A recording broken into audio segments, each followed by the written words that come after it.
Perayaan ulang tahun ke-13 Kompas TV, Indonesia Bersatu.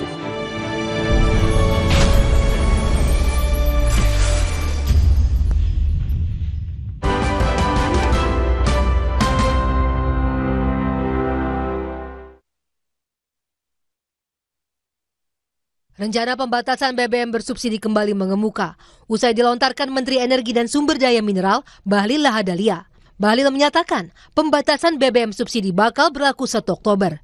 Bahlil menyebut kebijakan ini perlu segera dilakukan karena banyak yang tidak tepat sasaran. Kami kutip dari Kompas.com Selasa 27 Agustus, Bahlil bilang, "Ya, memang ada rencana begitu, diterapkan 1 Oktober 2024. Karena begitu aturannya keluar, permennya keluar, itu kan ada waktu untuk sosialisasi." Presiden Joko Widodo menegaskan wacana pembatasan BBM per 1 Oktober 2024 masih dalam tahap sosialisasi. Langkah ini tengah digodok untuk menghemat anggaran negara. Menurut Jokowi, pemerintah masih akan melihat dinamika di lapangan sebelum mengambil keputusan soal pembatasan BBM. Saya kira kita masih dalam proses sosialisasi, kita akan melihat di lapangan seperti apa. Belum ada keputusan, belum ada rapat. Pertimbangan sama urgensinya apa sih Pak? Apa? Pertimbangan dan urgensinya apa untuk apabila melakukan pembatasan ini Pak? Yang pertama, ini berkaitan nanti ya, utamanya di Jakarta itu dengan polusi. Yang kedua, kita juga ingin agar ada efisiensi di APBN kita, terutama untuk yang 2025. Ya. Sementara itu, Menteri Keuangan Sri Mulyani menyatakan pemerintah belum membahas belait pembatasan bahan bakar minyak bersubsidi jenis Pertalite. Belum dibahas Sampai saat ini? enggak. Tapi alasannya juga Pak Presiden mengatakan bahwa pembatasan subsidi itu untuk anggaran di APBN 2025 itu. 2025 sedang dibahas dengan DPR, tidak ada pembahasan itu. Hingga April 2024, realisasi penyaluran Pertalite mencapai 10 juta kiloliter atau sekitar 31,63% dari kuota 2024 sebesar 31,7 juta kiloliter. Sementara penyaluran solar dengan periode yang sama mencapai 5,57 juta kiloliter atau sekitar 30,12% dari kuota 2024 sebesar 19 juta kiloliter. Untuk subsidi BBM dan LPG di tahun 2024, pemerintah menganggarkan 113,3 triliun rupiah. Angka ini lebih rendah dari anggaran di tahun sebelumnya yang mencapai 138 triliun rupiah. Sebelumnya pemerintah sempat merevisi peraturan Presiden nomor 191 tahun 2014 tentang penyediaan, pendistribusian, dan harga jual eceran BBM untuk memperbaharui pengaturan pembelian BBM subsidi. Menurut Menteri ESDM Bahlil Lahadalia, nantinya peraturan terkait pembelian BBM bersubsidi akan diatur dalam peraturan Menteri ESDM, bukan lagi Perpres nomor 191 tahun 2014. Tim Liputan Kompas TV.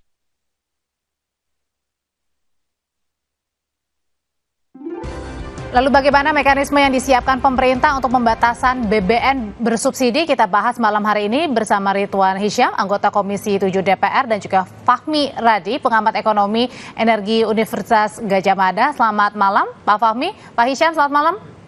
Malam Mbak Audrey. Selamat malam. Ya. Mbak Hisyam. Pak Fahmi, ketemu lagi. Oke, sebelum saya mau nanya soal gimana caranya pembatasan BBM bersubsidi nih. Jadi pertanyaan pertama saya, Pak Hisyam, sebenarnya ini yang mana yang benar nih antara dua menteri beda pendapat? Bu Menkyu bilang belum ada rencana pembahasan untuk BBM bersubsidi, sementara Pak Bahlil menyarankan ini sepertinya akan ada dan itu pun di 1 Oktober pembatasan BBM bersubsidi. Jadi begini, Mbak. Tidak ada yang salah sih, Bu Menteri juga ada salah, Pak Bahlil juga ada salah. Nah, apalagi Pak Presiden ya. Cuman kita mungkin dari kata-kata itu bisa menafsirkan macam-macam. Jadi subsidi itu kita harus tahu ada subsidi dari APBN yaitu solar dan minyak tanah. Itu ditentukan di APBN. APBN 2024 sudah ada angkanya, ya. 2025 baru kita putuskan besok bersama Pak Menteri. Besok pagi jam 10 kita ada rapat, raker sama Pak Menteri SDM untuk menetapkan RAPBN 2025. Nah, hasil dari usulan dari Presiden tanggal 16 Agustus kemarin. Nah, ini diharapkan nanti setelah dari Komisi 7 masuk ke Badan Anggaran, di Badan Anggaran akan didok. Nah, rupanya Pak Bahlil menunggu itu, barulah dia bikin aturan-aturan baru. Nah, jadi, untuk 1 Oktober, itu dari peraturan Presiden dibuat peraturan permen, itu adalah memberi penegasan atas pembatasan itu, karena pembatasan itu sekarang sudah ada dari dulu tapi tidak tegas pelaksanaannya di lapangan. Nah, jadi ketok palunya benar nih 1 Oktober ini ada pembatasan dengan beberapa mekanisme nanti. Bukan pembatasannya memang sudah dibatasi, cuman ya pelaksanaannya itu tidak tertib gitu. Nah, nanti Permen akan membuat lebih detail. Contohnya yang boleh beli itu ini, yang ini tidak boleh. Nah, ada lagi yang Pertalite tadi disebutkan, itu tidak disubsidi oleh pemerintah. Itu adalah penugasan pemerintah kepada Pertamina untuk membuat BBM yang murah.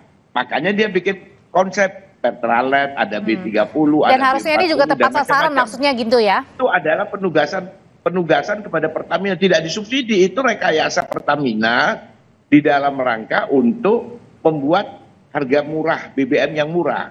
Itulah Pertalite. Jadi ada penugasan Pertamina, satu, ada lagi subsidi. Subsidi itu cuma minyak tanah sama solar, dan satu lagi LPG. Nah, ini yang harus clear gitu loh. Jadi tidak salah Bu Menteri bilang nggak ada. Ya memang nggak dibahas, orang ini cuma penegasan. Artinya adalah ini hanya cuman lebih diperjelas lagi ya pembatasan subsidi BBM lagi ya. Seperti apa? Sekarang coba kita lihat, banyak orang beli dengan CC yang besar. Ya nanti mungkin, ini masih mungkin ya, karena masih tunggu 1 Oktober Pak Menteri kan bikin permen itu. Mungkin dibatasi maksimal yang 1.500 cc ke bawah boleh beli. Yang di atas itu tidak boleh. Nah, seperti kayak gitu-gitu pembatasannya. Oke, kalau gitu saya mau ke Pak Fahmi kalau gitu. Pak Fahmi, kalau dari tadi mempertegas ya, karena kan pembatasan sudah ada, cuman ini mempertegas aja mekanismenya seperti apa. Nah, sebenarnya apakah ini juga artinya, karena kan sebelumnya juga ada wacana untuk kenaikan harga BBM kan, akhirnya tidak jadi, makanya ini pembatasan ini sangat diperketat sekali nih untuk mekanismenya baru sekarang ini. Kalau tadi Pak Isam mengatakan tidak ada menteri yang salah, apalagi presiden, menurut saya yang salah Presiden Jokowi gitu ya. Tidak secara tegas mengambil keputusan, padahal wacana ini kan sudah berulang kali. Sebelumnya Pak Luhut mengatakan 17 Agustus ada pembatasan, Jokowi mengatakan belum terpikirkan gitu ya. Sekarang Pak Bahlil mengatakan 1 Oktober ada pembatasan, Jokowi juga mengatakan belum dibahas. Nah, ini mana yang benar gitu ya. Nah, padahal menurut saya itu sangat urgen untuk segera membatasi BBM bersubsidi tadi gitu ya. Karena yang salah sasaran terhadap BBM subsidi itu jumlahnya besar sekali, sekitar 10 triliun itu per tahun. Nah, itu yang mesti harus selamatkan, dan cara menyelamatkan tadi adalah dengan membatasi, bukan dengan menaikkan. Kalau menaikkan secara serentak itu akan punya dampak terhadap inflasi, menurunkan daya beli. Tapi kalau dibatasi, ini adalah kenaikan harga BBM yang dilokalisir gitu ya. Artinya yang tidak berhak itu harus pindah ke Pertamax yang harganya lebih mahal. Nah, ini secara signifikan itu tidak mempengaruhi inflasi karena jumlahnya tidak banyak, tidak mengurangi daya beli karena pemilik mobil-mobil mewah tadi itu sebagian kan menengah ke atas. Jadi tidak ada alasan bagi pemerintah untuk menunda lagi gitu ya, supaya ini ada kepastian kapan itu harus dibatasi. Gitu. Kalau gitu berarti sudah ketok palu, nanti besok akan 1 Oktober nih berlaku.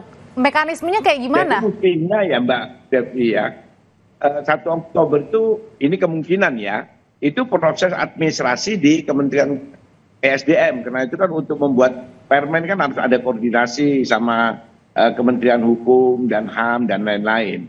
Tapi pembatasan itu harusnya sudah bisa dimulai sekarang, dengan perpres itu aja sudah bisa, cuman mungkin tidak tegas dalam artian pengawasnya yang kurang apa. Karena kan selama ini Pak Hisham, kalau kita ada di Pertamina begitu kan memang sudah tahu ya jelas kalau Pertalite ini adalah BBM bersubsidi begitu. Nah, kenapa? tidak disubsidi. Ini yang makanya saya bilang bahwa masyarakat banyak yang tidak tahu. BBM Pertalite itu tidak disubsidi oleh APBN. Ya, APBN yang disubsidi itu hanya minyak tanah dan solar dan LPG. Pertalite itu adalah rekayasa dari Pertamina untuk membuat BBM murah. Jadi penugasan, ada B30 dia pakai energi hijau di situ. Jadi itu tidak ada subsidi di situ. Itu Pertamina sendiri merekayasa. Seandainya Pertalite itu naik, tidak ada masalah. Itu hanya Pertamina. Kalau Pertamax memang kan sudah bebas. Nah, cuman Pertamina karena ditugaskan oleh pemerintah membuat harga yang murah, maka Pertamina untuk menaikkan itu biasanya koordinasi. Tapi tidak ada subsidi di situ. Oh, tidak ada subsidi? Banyak masyarakat yang melihat Pertalite itu disubsidi. Tidak disubsidi. Coba tunjukkan di mana subsidinya. Saya angka-angkanya ada, cuman kalau saya sampaikan kan terlalu panjang sini. Berapa yang disubsidi oleh pemerintah untuk minyak tanah, berapa yang untuk solar, biasa LPG, ada semuanya. Dan itu tidak bisa dirubah. Makanya Menteri Keuangan bilang tidak ada. Ya memang Menteri, kan harus kalau dirubah Menteri Keuangan tahu. Nah DPR kalau gitu juga tahu. Ini beda lagi nih Pak Fahmi nih antara sebenarnya kita tahunya bersubsidi tapi ini ternyata tidak subsidi, dan udah gitu beda juga pandangan. Tadinya sebelumnya harusnya dituang dalam Perpres, malah ini jadi peraturan menteri. Iya, saya katakan Pak Hisam tadi tidak salah juga gitu ya. Tetapi penetapan harga Pertalite dan solar itu kan yang menetapkan pemerintah. Kalau kemudian Pertamina menjual di bawah harga keekonomian, maka pemerintah melalui APBN membayar kompensasi ke Pertamina yang ini sama juga dengan subsidi tadi, dan jumlah itu sudah sangat besar gitu ya. Maka menurut saya pembatasan tadi harus segera dilakukan. Nah, untuk itu apa yang harus dilakukan pemerintah? Pertama, menetapkan mekanisme seperti apa. Nah, kemudian kedua, aturannya. Kalau tadi dari Perpres dibanding Permen, saya kira menurut saya lebih baik supaya lebih cepat juga itu. Dan yang ketiga yang tidak kalah pentingnya adalah sosialisasi ke konsumen. Karena bantah-membantah itu ya antara saling menteri dengan Presiden Jokowi, ini menimbulkan persepsi masyarakat yang salah terhadap pembatasan tadi. Seolah-olah nanti 1 Oktober akan ada kenaikan harga bersubsidi, padahal tidak juga kan. Nah, hanya ini dibatasi ya. Berbahaya juga itu ya. Jadi saya kira Bahlil harus segera tetapkan permennya dengan mekanismenya, sosialisasi, kemudian segera dibatasi, jangan hanya saling bantah di muka publik. Ini membingungkan bagi rakyat gitu. Pak Fahmi, tapi di sisa waktu yang ada di pemerintahannya Presiden Joko Widodo ini masih tepatkah di 1 Oktober? Karena kan di bulan Oktober juga ada pergantian nanti kan kepemimpinan. Nah, saya kira nggak masalah gitu ya, pergantian tadi. Yang penting sekarang mekanismenya seperti apa. Nah, mekanisme tadi diatur dalam Tapi bukannya juga bisa menimbulkan kecemasan? Nah, enggak, saya kira enggak juga gitu ya. Nah, kemudian sosialisasi. Nah, maka sebelum atau 1 Oktober itu bisa diterapkan gitu. Ini tinggal apa ya, komitmen terutama dari Presiden Jokowi gitu ya. Saya cuma menduga gitu ya. Jangan-jangan Jokowi khawatir kalau dilakukan pembatasan sebelum lengser menimbulkan dampak kenaikan harga, menimbulkan inflasi dan menurunkan daya beli. Nah, ini barangkali itu yang dikhawatirkan Jokowi gitu ya. Padahal itu tidak beralasan gitu ya. Tidak akan terjadi inflasi, tidak akan terjadi penurunan daya beli gitu ya. Jadi silakan Jokowi lakukan gitu ya. Untuk apa menghemat APBN tadi supaya pemerintah. Tapi mungkin gini Pak Fahmi. Mungkin tidak menurunkan daya beli, tapi bisa jadi berefek juga karena mungkin pada saat mereka bisa membeli mobil, tapi kemudian harus membeli di harga Pertalite karena tidak masuk ke pembatasan itu, kan artinya mereka harus mengatur cash flow juga di rumah tangga. Saya sudah menghitung itu ya, jumlah yang tidak berat tadi yang harus pindah, yang itu berarti kenaikan harga. Itu jumlahnya tidak besar, tidak sebesar konsumen Pertalite dan solar gitu ya, sehingga kalau ada dampak inflasi itu tidak signifikan. Itu satu. Nah, kemudian yang kedua, yang tadi pemilik mobil pribadi itu kan menengah ke atas gitu ya, sehingga daya belinya masih kuat lah. Jadi tidak ada kekhawatiran itu yang bisa menimbulkan penurunan legasi dari Jokowi sebelum lengser tadi. Tetapkan saja langsung 1 Oktober itu saya kira lebih baik gitu. Ada pertimbangan lainnya nggak Pak Hisham? Ada begini Mbak Devi ya, masyarakat kita ini sekarang karena sudah naik kelas, seharusnya mereka belum mampu membeli mobil yang menengah. Tapi karena sekarang itu untuk dapat mobil itu sangat murah. Ada cicilan 0%, bayangin sekarang itu di bank-bank itu. Dan karena ada pilihan LCGC juga kan yang disediakan sama pemerintah. Nah, sehingga akhirnya masyarakat membeli. Padahal mestinya belum waktunya dia beli mobil. Nah, mentalnya sudah naik mobil, tapi dompetnya masih harus belinya yang murah. Tadi itu yang BBM. Nah, inilah kejadiannya. Sehingga memang kita mendorong ekonomi ini bergerak, yaitu bank-bank memberikan kredit mobil dengan bunga yang murah dan waktunya panjang, uang mukanya ringan, sehingga orang naik mobil semuanya. Padahal dia dompetnya belum siap untuk membeli harga yang mahal tadi BBM itu. Inilah masalah yang terjadi sekarang itu. Jadi kita jangan lihat ansih masalah energinya saja, harus kita lihat masalah masyarakat ini juga harus kita edukasi. Kalau memang belum waktunya punya mobil karena dompetnya belum cukup, ya jangan beli mobil dong. Gitu loh maksud saya. Karena kalau beli mobil itu... Tapi kan ada pilihan juga Pak Hisham ketika pemerintah juga memberikan keringanan misalnya seperti ada mobil LCGC yang mengharuskan juga untuk membantu. Iya. Ya, kalau listrik kan sudah tidak pakai ini kan, tidak pakai energi. Kita kan bicara BBM. Kalau itu kan disubsidi, beda lagi kalau kita bicara mobil listrik. Yang katakan Pak Hisham tadi, saya kira nanti dengan pembatasan dan keharusan membeli pertama ke atas bagi menengah tadi, mereka akan berpikir dulu sebelum membeli mobil. Karena kalau tidak mampu, dia akan menggunakan pertama kan. Nah ini saya kira justru akan mendidik mereka juga gitu ya, untuk menghitung sebelum sosialisasi Pak Fahmi. Yang penting sosialisasinya itu pertama gitu loh. Iya, jadi sosialisasinya Pak Fahmi. Nah, betul. Ya Kompas TV ini harus mensosialisasikan bahwa mobil ini tidak boleh pakai petralet atau tidak boleh sudah pakai diketuk solar, palu tapi belum Pak Hisham. Nah, sehingga orang jual mobil tuh harus begitu. Tapi karena kan yang penting mobil laku. Balik lagi soal pembatasan BBM subsidinya nih, Pak Hisham. Nah, kalau kayak gitu sudah tahu nggak mekanismenya? Misalnya di atas berapa cc begitu yang boleh mobil? Ya kurang lebih 1.500 lah itu. Di atas 1.500. Nah, itu seperti apa? Bagaimana di pada saat kita ke pom bensin misalnya, bagaimana kita tahu misalnya berapa cc dan lain sebagainya, itu gimana cara mengecekkan? Sudah kelihatan nggak? Sekarang kan mobil-mobil kecil itu cuma 1000 cc itu. 1000 cc, mungkin bukan 1500, mungkin tetap tinggi kalau masih 1000 cc sudah bagus itu. Nah, makanya sekarang bagi petugasnya kan harus dikasih. Ya, petugasnya akan sulitan untuk mengetahui apakah ini 1500 atau 2000, itu sulitan sekali dan itu akan merepotkan dan menimbulkan pengantrian besar itu ya. Nah, saya kira sesungguhnya Pertamina itu kan sudah uji coba menggunakan QR gitu ya untuk solar, dan menurut saya itu cukup berhasil gitu ya. Nah, ini bisa diterapkan juga untuk Pertalite gitu ya.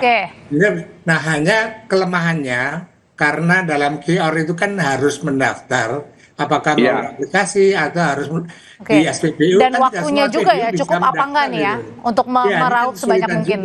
Ya, ketika 1 Oktober diberlakukan. Terima kasih Pak Hisham, anggota Komisi 7 DPR, dan juga Pak Fahmi Radi, pengamat ekonomi energi Universitas Gadjah Mada. Selamat malam. Selamat malam. Usai jeda tetaplah bersama kami di Sapa Indonesia Malam. Bagaimana saudara mengusut dugaan gratifikasi fasilitas jet pribadi Kaisang? Apakah